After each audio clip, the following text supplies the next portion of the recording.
Trade smoke. Trade smoke is everywhere, and it has been for the Chicago Bulls. Many Bulls fans will tell you they don't believe that the Chicago Bulls are going to do anything at the trade deadline.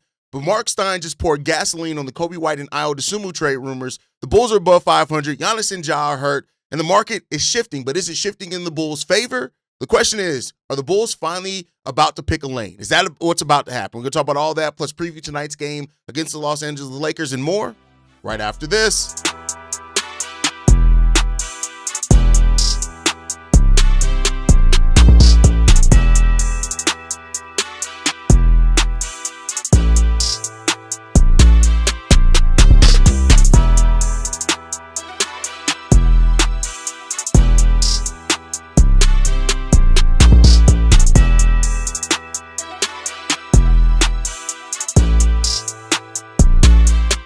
What's going on, Bulls fans? Welcome to another episode of Chicago Bulls Central, your number one spot for everything Chicago Bulls related. I'm the host there, Hayes, but more importantly, you guys can follow the channel at Bulls Central Pod on every social media platform we happen to be on. With that said, let's go ahead and get into this content for today, y'all. And you know, it's trade time. We are only a couple of weeks away from the NBA trade deadline, which means that a lot of rumors are going to start popping up. The trade deadline is next Thursday, February 5th. Is to when the next trade deadline is. So we're about, 10 days away from the trade deadline? And so with that, there are a lot of speculation going on right now. The latest comes from Marc Stein that says this: the Bulls are widely expected to participate in some of the in-season trades for the second winter in a row. Rumbles persist the winter that the Bulls are eager to make a move by capitalizing on some of their expiring contracts with both Coby White and Ayo Dosunmu, most frequently mentioned as potential outgoings. Now, we already know. We've talked a lot about how Ayo Dosunmu and Coby White can help teams. There's no doubt about that, right? We talked about the number of teams that are reportedly interested in one or both of those guys. And, you know, those teams make sense. You look at the teams that need guards around the league, the Timberwolves, the Rockets, right? These are teams that are definitely, could be interested in that. Brett Siegel also indicated that there is a strong market for Coby White and Ayo Dosunmu as well. So when you pair in Brett Siegel, Jake Fisher, Marc Stein, they're all kind of saying the same things in regards to what the Chicago Bulls market is going to be like for their players. Now we're going to talk a little bit more about that, right? We're going to get into that a little bit deeper, but I want to talk about this, right? Because a lot of you guys are asking, who should the Bulls prioritize in keeping? Now I'm not going to give a name and prioritize keeping. I'm going to talk about basically each of the players that we have that are expiring and the case to keep them and the case to trade them, right? So first up, Ayo Dosunmu. We know that Ayo is a really good role player, right? And there's no doubt about that. And with him probably getting less than Coby White out on the market, even for teams that, are looking to make a trade now for a cheaper contract than Ayo Dosunmu and then could look to extend him, he's not going to theoretically cost nearly as much as what Coby White's going to cost, right? Now, the question that you have to ask here for Ayo as far as the case of keeping Ayo Dosunmu is that, does he fit the Bulls' core and direction a little bit better than the other free agents, mainly Coby White, right? If you live in a world where you think about it in the sense that, hey, the Bulls can either keep Coby or they can keep Ayo, they're probably not going to keep both of them. For those that think that, I'm of the mind the Bulls could very well keep both of these guys, and I would not be surprised with the history of Arturas Karnisovas if he keeps both these guys. But for those that have that mindset, there's a legitimate conversation to be said with Ayo Dosunmu's two-way play and his growth offensively this year, how efficient he is offensively. Like, that's the thing, too. Yes, Coby White doesn't score the 20 points that Coby White does, right?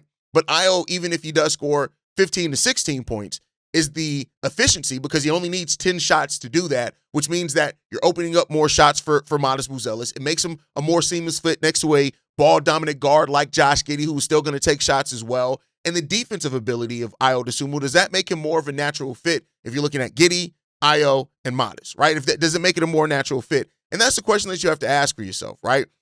We know that Josh Giddey isn't the strongest defender. He's taken some steps defensively, especially before he went down with injury. But, with Ayo Dosunmu's efficiency, he's a better defender, and he has more versatility in the lineups that I think that you can play him in.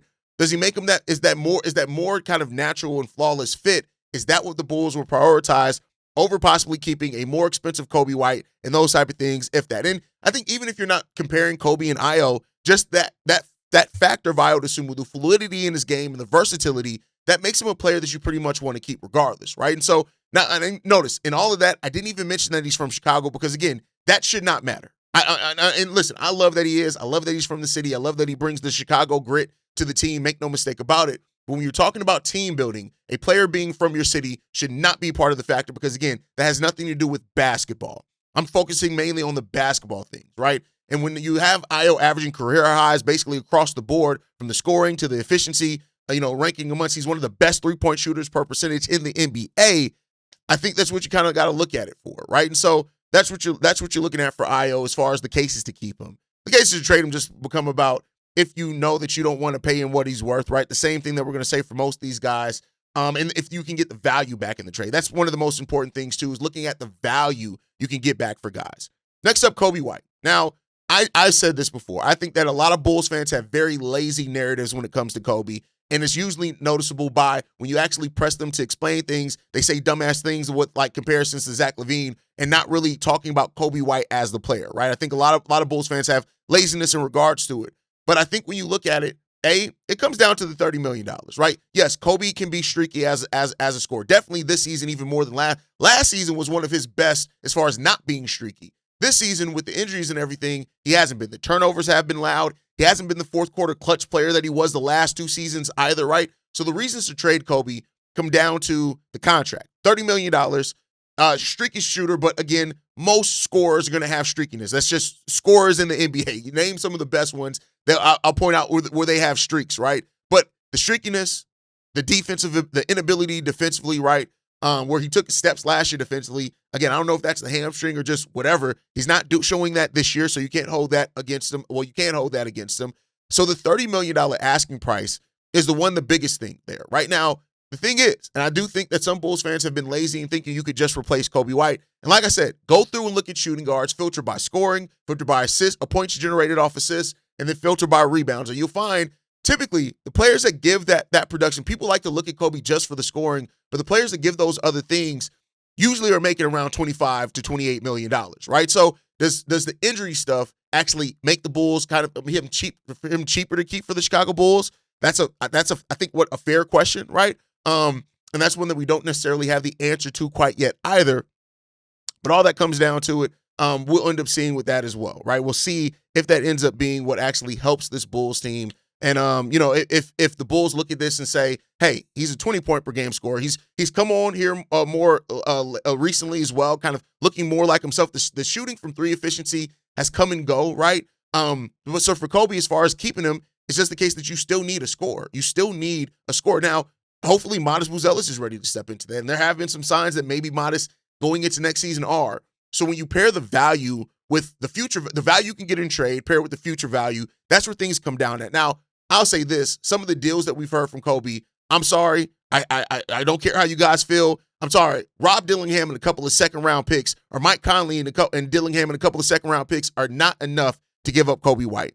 Last 5 games, Coby's slowly but surely looking more like himself. 22 points per game that he's doing, shooting 46% from the field, 48% from three-point range as well. He's averaging a steal per game over that time.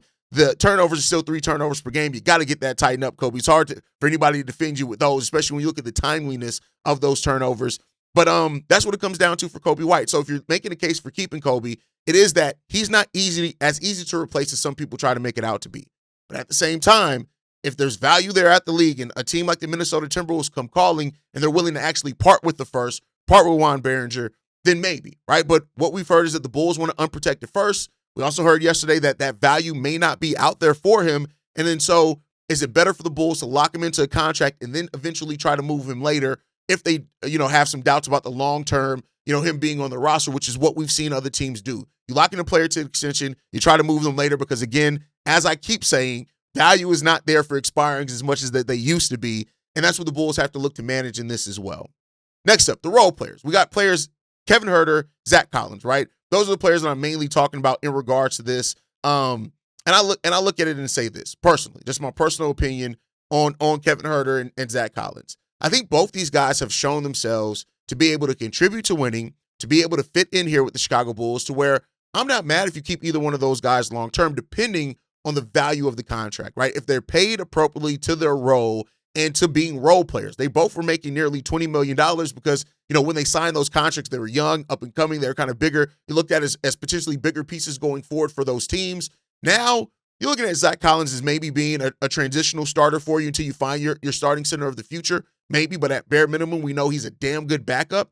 And same for Kevin Huerter. Kevin Huerter this year, the three-point shooting has not been there for him, but everything else has. Really good passer. Still scoring the ball pretty decently as well. The defense as well from Kevin Huerter. At times, and this is no joke, at times Kevin Huerter is sometimes the best defensive player on the court for the Chicago Bulls, between the blocks and the steals and even some of the things that he's doing on ball this year. You just can't deny Kevin Huerter. Kevin Huerter's had a great, some people talk, I think, and again, I think people expose themselves all the time when they only look at box scores and they compare that towards their predetermined view for a player. So because Kevin Huerter has been viewed always as a three-point shooter, people who just look at box scores will see that Kevin Huerter's not shooting the three ball well. And if you don't watch the game, you don't know the fact that Kevin Huerter was leading us in blocks one day, and it wasn't by happenstance. He actually hunts those out. He's turned into a really good weak side defender. He's playing the passing lanes, probably the best that he ever has in his NBA career as well. And the on-ball defense, there's times where, hey, I want Kevin Huerter guarding certain players on ball, and I can say that in certain situations. Now, for that, though, he's still only averaging 11 points per game. He's shooting the ball 46% from the field right now, which is one of the better numbers from the field in his career. I believe that would be the second highest, but he's shooting one of the worst three-point shooting seasons of his career at only 31%. So there are things that you're looking at there, and you're like, damn, Kevin, but he's still doing things. So again, if the contract is representative of the actual impact, I'm not mad at keeping Kevin Huerter on a 2-year deal or something like that. Same thing for Zach Collins. I think, until we have our starting center of the future, you want somebody that has a high floor. Zach Collins and Kevin Huerter are high floor players. You basically know how they're going to impact the game.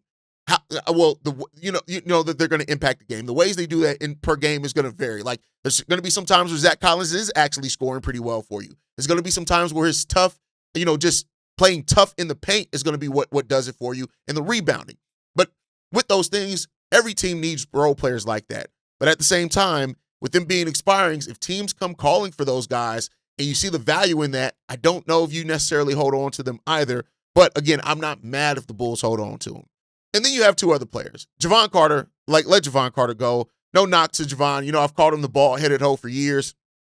I'll give Javon some credit. He's hit some big shots at times for the Bulls when he may not play 5-6 games in a row, and then he gets in there, and sometimes when the Bulls' offense stagnates, Javon's not hesitant to let that thing go, and he may hit a couple of big shots for you. But I don't think Javon Carter is the player that you have to prioritize keeping at all. And then Nikola Vucevic. Vooch is because Vooch is going to have some good games at times. And I think for Vooch, most Bulls fans realize we have to move on from Vooch because we need a different style of center. And that's legitimate. That's true. That's real. There's no argument for that at all. We need a different style center. But then there's the question of, well, if Vooch takes a team-friendly contract, would you be okay with him being a backup?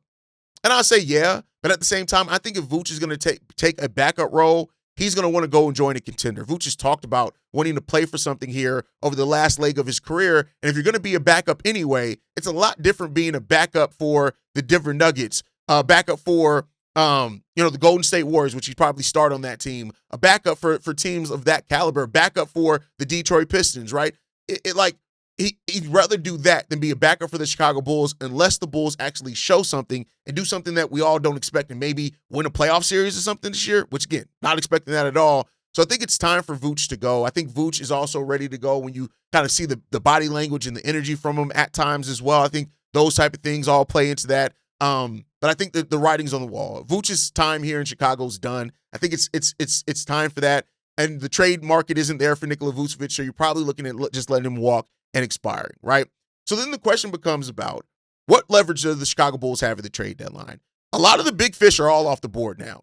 Giannis Antetokounmpo hurt. Now, a team I don't think will hesitate trading for Giannis because if the Milwaukee Bucks make him available, but what we heard yesterday is that they are going to wait to the draft in 2026 because they want to see where those picks fall, and that may help dictate which team has the better actual value for them. And then again, if you trade a team right now to them in the middle of the season, Giannis to a team, their pick is going to get worse because Giannis gets to that team. He's probably going to help them play better, and that pick is going to get worse. So it seems like the Bucks are going to wait to the trade deadline. Ja Morant, hurt. Doesn't seem like the Memphis Grizzlies are going to be moving him as well. So that's two big keys off of it.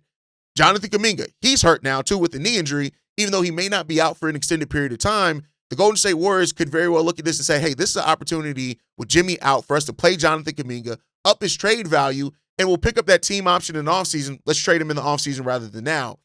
So with that, do the Bulls actually have leverage? For teams that want to add low, not cost-effective Chicago Bulls contracts that don't have long-term money, the Bulls have that. They have the Kevin Huerters. They have the Zach Collins, right? They have the Coby Whites. They have the Ayo Dosunmus. But then also the Chicago Bulls have the Trey Jones, the Jalen Smiths, right? And we've talked about how those players are playing very well for the Bulls. I would love them to stay in our uniform. But at the same time, could contenders look at those guys and say, hey, they both have, Trey has 2 more years after the season. Jalen has 1 more season left on his contract after this year. Again, those low, team-controlled, cost-effective contracts could gain the Chicago Bulls some leverage here at the trade deadline. And I think that that's the thing that you have to look at. How the Bulls use this leverage, if they truly do have it, that's going to be something that looks out for. Marc Stein also said this, right? Whether it be Coby White, Ayo Dosunmu, Nikola Vucevic, Jalen Smith, or Kevin Huerter, the Bulls currently have multiple healthy players to dangle on the market. Even Trey Jones, who recently hit the injury report, has been seemingly generated increasing trade interest in recent weeks. Could be back on the floor sooner than any of the players named above, which were the Giannis's, the Jaws, all those guys. That matters. And to be clear, White has faced his own injury hurdles this year, but he has now played in 6 games and has scored 22+ in 4 straight. He's looking like a lot more like the former self at the perfect time. So if the Bulls truly do have any leverage at this trade deadline, is it up to them to use it? And I say this, yes. Listen, I've been very vocal, and I will never stop being vocal in the fact that I want to see Coby White stay on this team. I like Coby White. But at the same time, in being fair and being honest with where this team is, I don't think you can look a gift horse in the mouth either if the value ends up being there. And that's the biggest question in all of this. Is the value there? And if the Bulls view the value as being there, if the trades come that the Bulls can't turn down, that's where you get into a place where it's like, hey, I cannot afford to let this go. I can't afford to let this go. And that's what we'll see for this Bulls team. That is what we will review for this Bulls team to see if they actually have leverage, and then do they choose to use that leverage in the correct ways? Because you can have it. I think the Bulls have had leverage before. They had it last trade deadline with Lonzo Ball and decided not to use it, and then we end up not getting a first-round pick, and we later trade him for Isaac Okoro. So all this to say, you can have leverage. The market can actually be in your favor, but you still have to have somebody who's running the show that looks at that leverage and decides to use it. And that's where the Bulls are right now. They have players that teams could want. They also have players that they could want to keep long-term. And so what the Bulls end up deciding to do with this, I've said it before, this is going to dictate a lot.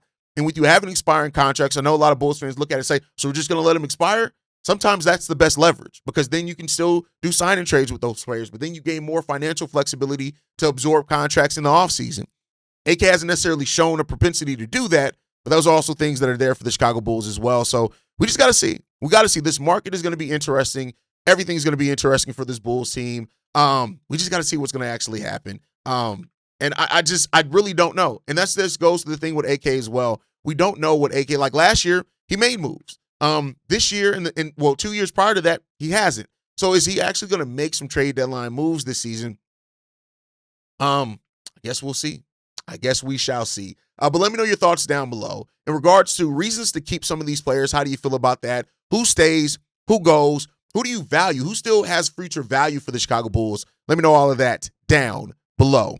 With that said, let's go ahead and get into the last topic for today. The Bulls take on the Los Angeles Lakers today. And this is a Lakers team that over the last 10 games has been struggling. They're 10-10 in their last 20, 4-6 in their last 10. In their last 10 games, they have dropped from being the 7th best offensive team per offensive rating in the league to 17th. Their offensive rating has dropped from 118 to 114. Their defensive rating, though, has actually increased over some of that time as well. Their defensive rating is now at a 117, but they're still 20th in the NBA over the last 10 games in offensive rating. So this is a team that has had its struggles, and there's no doubt about that. You know, LeBron has talked a little bit about it. JJ Redick has talked a little bit about it.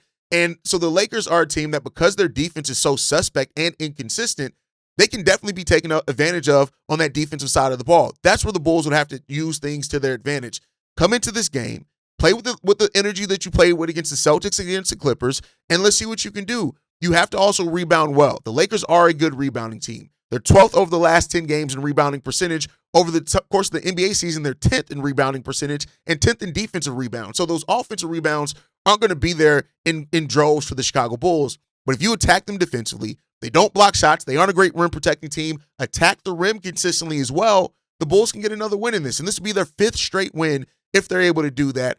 And we'll see what the Bulls can do. They're above 500. See if the Bulls can stay. They're the 9th seed right now in the Eastern Conference. They're half a game back of the 8th, 1 game back of the 7th seed, and only 1.5 games back of the 6th seed, which is held by the Philadelphia 76ers. So we'll see what this Bulls team can do. But games like this, you got to see how this team is going to play with the energy. We know we're lacking Trey Jones. I was surprised with the way that we were able to keep up the energy against the Boston Celtics. We were in that game for the whole entirety of that game without the defense and passing of Trey Jones. And Josh Giddey didn't even have a great game that game either. We'll see. With this Bulls team, we've seen it. They're going to get out to early deficits. At this point, you just come to expect it. But by the end of that first quarter, you could pretty much know what Bulls team you're going to get for the majority of that game. Do they play with that energy? That's what we need to see from this Bulls team. If we do today, it's going to be a big day for the Chicago Bulls. We'll see if they can get it done. I've learned in my time here to not underestimate the Bulls, but also, as we know, they can lose against any team, but they have a winning record against teams with winning records. So now the thing comes down to, can they get a win tonight? And if they can, how much further can they build this thing? I guess we'll see. But that's going to do it, Bulls Nation, man. I appreciate you guys, man, for tuning in today. This is an important stretch here for the Bulls, on the court and off the court with trades. It's an important stretch for the Bulls overall. Above 500, trade leverage could be rising, and deadline days are ticking down 10 days into the NBA trade deadline. Are the Bulls building something that they have confidence in? Are we convincing ourselves that we're closer than what we are? That's the question that's always been here for AK and Eversley. Drop your thoughts and comments down here in the comment section. I want all the smoke. I want to hear everything from you guys on this episode. Make sure you guys like the video, subscribe to the channel. You can follow us at Bull Central Pod on every social media platform. You can also send us any feedback, questions, comments, concerns. bullcentralpod@gmail.com. And lastly, if you want to leave a text message and our voicemail for the mailbag, the number to do so, 773-270-2799. We're the #1 spot for everything basketball, for everything Chicago Bulls related. And like I like to end every episode on, stay safe, go Bulls, and always see ready for again, y'all. Peace. This has been a presentation of the Break Media.